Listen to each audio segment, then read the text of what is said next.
Hola, ¿qué tal? Mi nombre es Pedro Antonio de Jesús Perales Escalona y el día de hoy en este video vamos a dar un repaso sobre los temas vistos en la materia contabilidad gubernamental de la maestría en administración pública. Esta materia impartida por la docente, la maestra Saidi Gabriela Ceballos Garrido, y pues vamos a abordar este tema que la misma materia nos dice que es la contabilidad gubernamental.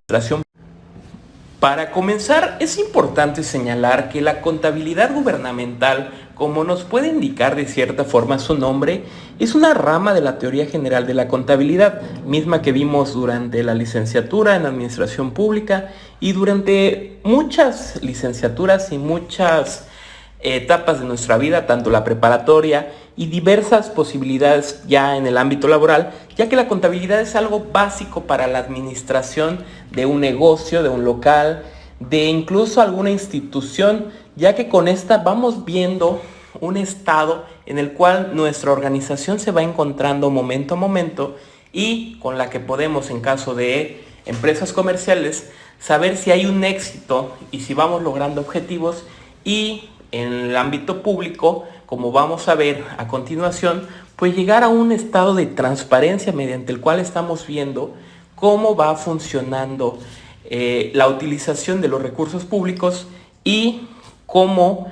se puede destinar recursos para un futuro ejercicio. En sí, esta rama de la contabilidad se aplica a organizaciones, valga la redundancia, del gobierno, cuya actividad está regulada por un marco constitucional, una base legal y normas técnicas que la caracterizan y hacen distinta a la que rige para entidades del sector privado. Y esto es claramente porque, como hemos señalado, no es lo mismo una contabilidad comercial como lo es una contabilidad de ámbito público, ya que tienen objetivos diferentes.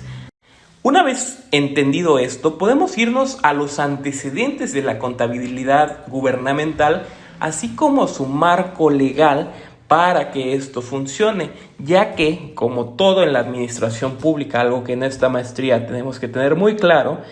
todo lo que funciona en la administración pública, en la función pública, tiene que tener un fundamento legal. No existen acciones que no se basen en un fundamento, ya que podemos caer en actos de autoridad en los que seremos responsables por esos actos u omisiones que no hemos previsto.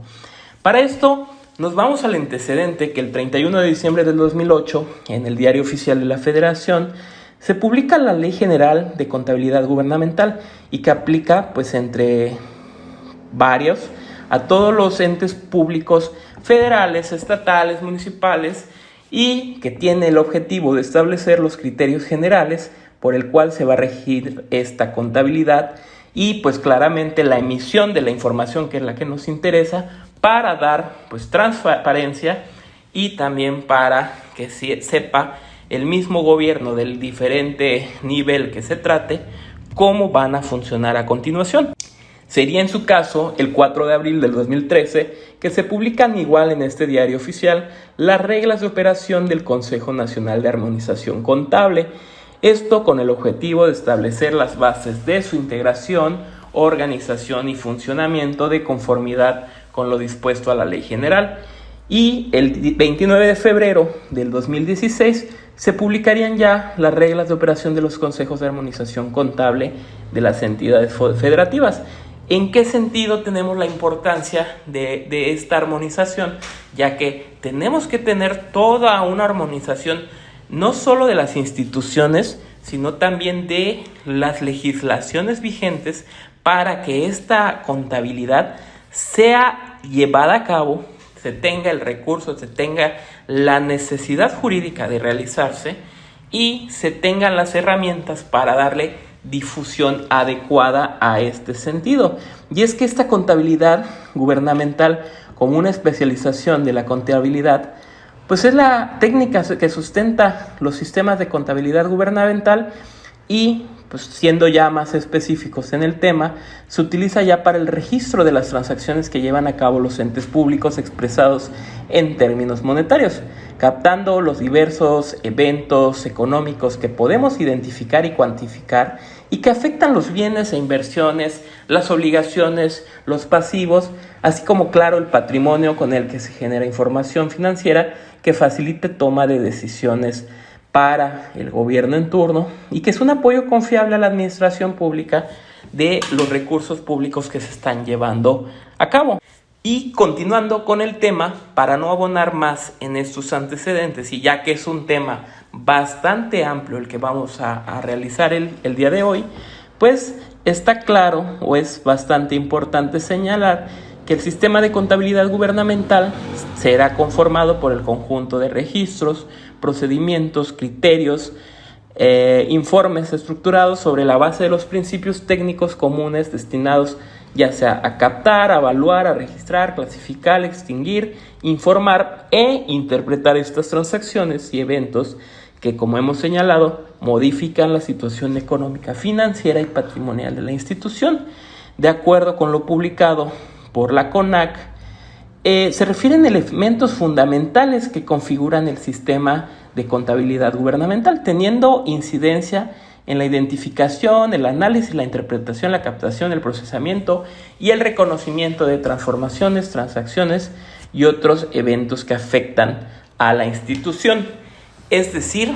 tenemos que ubicar, entender, analizar y saber qué está pasando para así poderlo reflejar de forma simple con, pues ya sea los resultados que de estos documentos emanen y que nos brinden la posibilidad de fácilmente con documentos y instrumentos que se establecen, como vimos en la tarea anterior, en la ley, pues ya cuál es la situación de nuestra institución o de nuestro ente público, de cualquiera que sea de su nivel. Una vez claramente definidas las antecedentes y los marcos jurídicos de esta contabilidad gubernamental, vamos al tema de los postulados básicos de contabilidad gubernamental, mismos que define el Consejo Nacional, el CONAC, como elementos que fundamentan este sistema de contabilidad gubernamental, de modo que ayuda a identificar, analizar, procesar y reconocer estas transacciones que hemos descrito tan ampliamente en estos momentos. Vamos a definir cuáles son estos postulados que se señalan por la misma Secretaría de Finanzas y por todo el Consejo Nacional de Armonización, y que podemos resumirlo o señalarlo en 11 postulados. El primero es la sustancia económica, la cual plantea que la transacción y las transformaciones internas que afectan a esta entidad de manera claramente económica deben reconocerse y reflejarse de manera contable, es decir, que necesita ver en documentación, en estos instrumentos, este cambio en la entidad para que se pueda mostrar la esencia de la operación, no limitándose al efecto jurídico que pueda generar la transacción, sino incluyendo también la realidad y el efecto económico que ésta genera. El ente público, como principio, determina que deberán ser considerados como entidades de carácter público, y la ley señala en el artículo 4, fracción 12ª, que serán los poderes ejecutivos, legislativos y judicial de la Federación y de las entidades federativas, los órganos autónomos de estas entidades federativas, ayuntamientos, órganos político-administrativos de las demarcaciones territoriales, del Distrito Federal y las entidades de la administración pública preestatal, estatal o municipal. Esta aclaración y más que nada la función de este postulado es señalar a aquellos entes que deberán acatar los postulados expresados, es decir, como dijimos anteriormente, señalar claramente quiénes tienen la obligación de realizar esto. En tercer punto tenemos la existencia permanente, que al igual que como podríamos apreciar en el sector privado, se presumirá que es un ente y se establece por un tiempo indefinido, a menos que se notifique lo contrario. En el sector público esto se hace mediante alguna disposición legal. Por lo anterior, el sistema contable de la entidad se construye bajo el supuesto de que el periodo de vida del organismo es indefinido. En cuarto lugar, la revelación suficiente y que establece que Los estados y la información financiera deben expresarse de manera amplia, pero también clara, para permitir visualizar con objetividad la situación financiera del ente público. Al referirse a información financiera se debe considerar tanto la información contable como la presupuestaria, y al hablar de estados financieros también se pueden considerar y se deben considerar reportes y otros informes. En quinto lugar, la importancia relativa, la cual precisa que la información de los entes públicos debe ser capaz de mostrar al usuario los aspectos más importantes de la entidad, a los cuales se les otorgó reconocimiento contable. Es decir, el término de importancia relativa significa que puede tener un evento si no es revelado o presentado correctamente. Es decir, que si su falta de presentación podría afectar severamente la percepción de la situación económica del ente. En otras palabras, se considera que existe importancia relativa cuando exista el riesgo de omitir o presentar incorrectamente la información, altera la capacidad de rendición de cuentas, fiscalización o toma de decisiones para el ente. En sexto lugar, tenemos el registro e integración presupuestaria, y este nos señala que aun cuando la información no corresponda a transacciones efectuadas sino presupuestadas, esta debe ser registrada en el sistema de contabilidad de acuerdo con su naturaleza de ingreso o de egreso. Además, el registro presupuestario debe mostrar los efectos que tiene la operación sobre el patrimonio de la entidad y en qué etapa del presupuesto se encuentra. Para mostrar tales momentos presupuestarios, se deberán emplear cuentas de orden de ingreso y de egreso, los cuales reflejarán adecuadamente la posición financiera del ente. En séptimo lugar, tenemos la consolidación de la información financiera, y que determina que los entes públicos deberán integrar toda su información financiera y mostrarla como si fueran un solo ente público. Es decir, deberán presentar de manera consolidada sus resultados de operación, sus flujos de efectivo, cambios en la situación financiera y variaciones de la hacienda pública. Hay que señalar que para lograr tales objetivos, los entes públicos consolidan su información por medio de sumar aritméticamente su información patrimonial a la de los otros entes públicos en el sistema de contabilidad gubernamental. Además, la insistencia pertinente, ya sea del nivel federal, estatal o municipal, deberá emitir normativa para determinar el proceso de consolidación de cuentas bajo lineamientos que emite la CONAC. En octavo lugar, tenemos el devengo contable, que, como nos puede señalar su nombre, tiene cierta relevancia, ya que indica que todos los registros contables en los entes públicos se deberán llevar de acuerdo con el principio de devengo contable, lo que significa dar reconocimiento contable a los hechos cuando estos se hayan concretado o el derecho jurídico de pagar o cobrar ya se encuentra activo. Por ejemplo, en el caso de los ingresos se registrarán cuando jurídicamente exista el derecho de cobrar impuestos, derecho de cobrar aprovechamientos, ingresos públicos que la ley pueda contemplar, y en su caso los egresos se considerarán gastos devengados cuando se reconozca una obligación de pago a favor de terceros derivado de la recepción de conformidad de bienes, servicios, obra pública, así como otras obligaciones derivadas. Prácticamente que ya se haya realizado o ya sea un hecho este cobro o pago correspondiente. En noveno lugar, la evaluación, que establece que todos los eventos, transacciones y transformaciones internas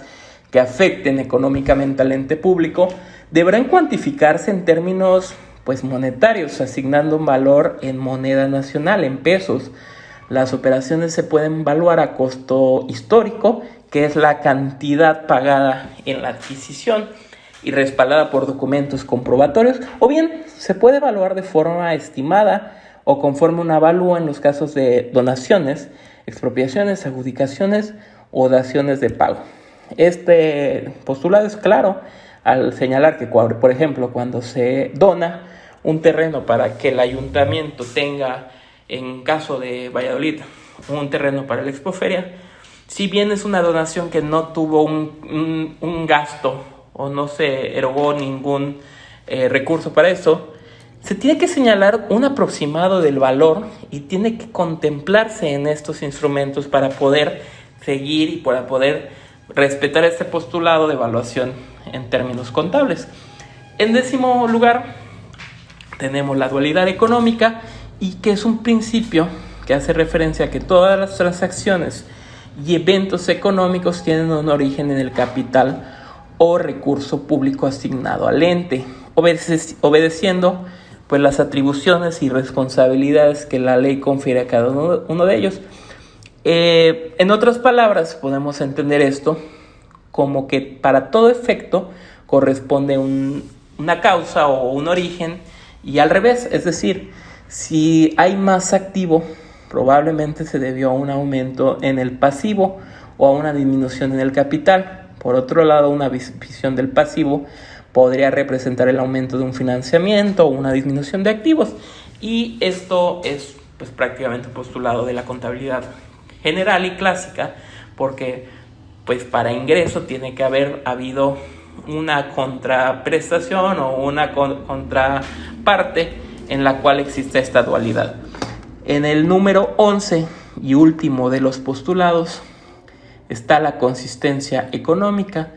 y que señala que a través del tiempo hay operaciones similares de un ente público, se debe dar el mismo tratamiento contable a todas ellas, siempre y cuando la esencia económica sea la misma, es decir, las políticas, los métodos de cuantificación y otros procedimientos contables deberán permanecer uniformes a lo largo del tiempo y cumplir con el objetivo de reflejar objetivamente la sustancia económica del ente.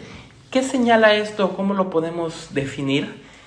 Que si nosotros vamos a realizar un instrumento, y nos vamos a un ejemplo muy simple, en el que nosotros vamos a señalar como un éxito nuestro ente público o nuestra organización de origen comercial, como el recurso que está saliendo a los inversionistas exclusivamente, dejando siempre un mismo capital y un mismo activo, tenemos que realizar el mismo instrumento a lo largo del tiempo. Si nosotros cuantificamos o valoramos el éxito de cierta forma, si un instrumento varía y nos muestra resultados que muestran de cierta forma cómo va el ente público, pero no es el mismo al anterior, no vamos a poder contrarrestar o pues ver en retrospectiva y analizar bien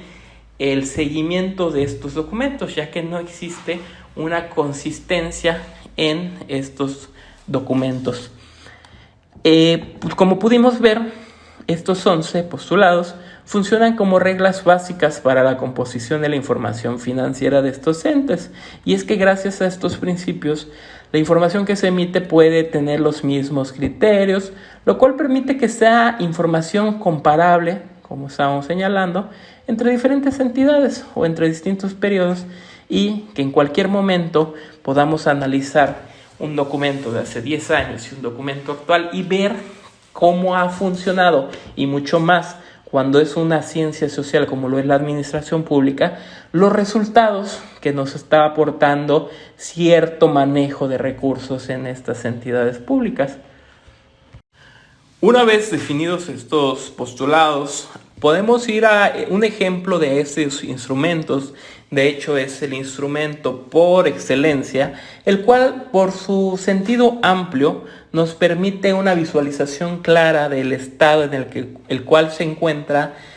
en este caso, la entidad vista como la federación, como el estado, en el cual se presupuesta y se señala de dónde va a venir el recurso que se va a utilizar durante un ejercicio fiscal. Y esta es la cuenta pública, la cual es un documento técnico con información, como hemos dicho, muy extensa, ya que contiene todas las secretarías y todas las posibilidades,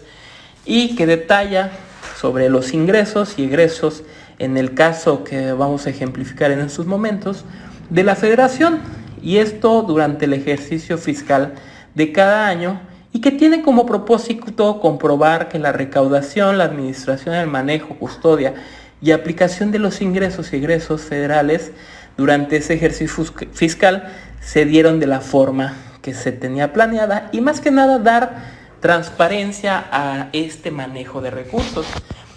Cuando hablamos de ejercicio fiscal, hay que señalar que un ejercicio fiscal es del 1 de enero al 31 de diciembre. ¿Por qué no le decimos simplemente año? Porque es un ejercicio fiscal en el cual en este año se va a adquirir o se va a llegar a obtener recurso y en ese año se tiene que gastar. Claro, se pueden haber ciertas características donde se hace inversión o ingreso a capital, pero en general la ley de ingresos y el presupuesto de egresos señalan su utilización durante ese año. Cuando hablamos ya de estas dos figuras, de ley de ingresos y presupuesto de egresos, es un tema que hemos visto en la administración pública desde la universidad y que es un tema claramente céntrico, claramente de vital importancia para todo lo correspondiente a la administración pública. La administración pública necesita de dos cosas. Necesita de un fundamento, como hemos señalado en este video, y necesita recursos mediante los cuales va a funcionar, porque si se señala en la ley que nosotros tenemos derecho a la educación, necesitamos saber que hay un fundamento para que el gobierno pueda actuar y hacer lo necesario para que este derecho se lleve a cabo, pero también se necesitan recursos mediante los cuales se establezca de dónde va a venir y a dónde va a ir ese dinero en el tema muy específico de este ejemplo, en la educación. Este tema se ha visto, se ha señalado como la ley de ingresos establece mediante impuestos y mediante diferentes tipos de recepción de ingresos las pautas para ingresar recursos a las arcas del gobierno. Es decir, se establece mediante una ley cuánto se pretende recibir por venta de, un ejemplo, petróleo en la paraestatal Pemex, en luz en Comisión Federal, en impuestos como es el ISR, el IEPS, el IVA y en su contraparte o en su contraposición, cómo se planea gastar ese dinero en el presupuesto de egresos, es decir, destinando 800 millones de pesos a un instituto que haga cierta actividad que le corresponde o que considere el Estado que es de importancia, y por lo cual es un trabajo de cierta forma coordinado en el cual se presenta mediante el secretario de Hacienda estos documentos y en los tiempos que sabemos que establece la misma Constitución, la Cámara de Diputados aprueba estos documentos antes de que termine claramente el año para que inicie el futuro ejercicio fiscal y se lleven a cabo estos gastos. Esta cuenta pública detalla sobre los 30 ramos administrativos y generales del Poder Ejecutivo, mismos que también hemos podido apreciar y que no es tema contable, pero que son, por ejemplo, los ramos para calles y ramos que se utilizan para la adjudicación, la entrega de recursos. Las tres entidades que conforman el Poder Judicial, las tres entidades que conforman el Poder Legislativo, los 7 órganos autónomos, las 198 entidades paraestatales, los 1.143 programas presupuestarios y la incorporación de una relación de bienes, muebles e inmuebles que componen el patrimonio público y de cada una de las entidades. Esta cuenta pública es un formato pleno de datos abiertos, es decir, que quien quiera conocer la información presentada puede entrar directamente a hojas de cálculo en donde se señala y ver en esa base de datos cómo se conforma la cuenta pública para poder extraer la información y hacer un análisis cuantitativo de los datos. Esta cuenta pública la podemos encontrar en las páginas oficiales del gobierno, en la Secretaría de Hacienda y en general en búsquedas electrónicas por internet, ya que son documentos de interés general, y esto permite finalizar este tema relativo a la contabilidad gubernamental y ahondar un poquito sobre estos instrumentos que, como vimos en la tarea anterior, son diversos, ya que en este instrumento específico solamente podemos apreciar dónde se utilizó el recurso que ingresó y obviamente de dónde ingresó, pero hay ciertas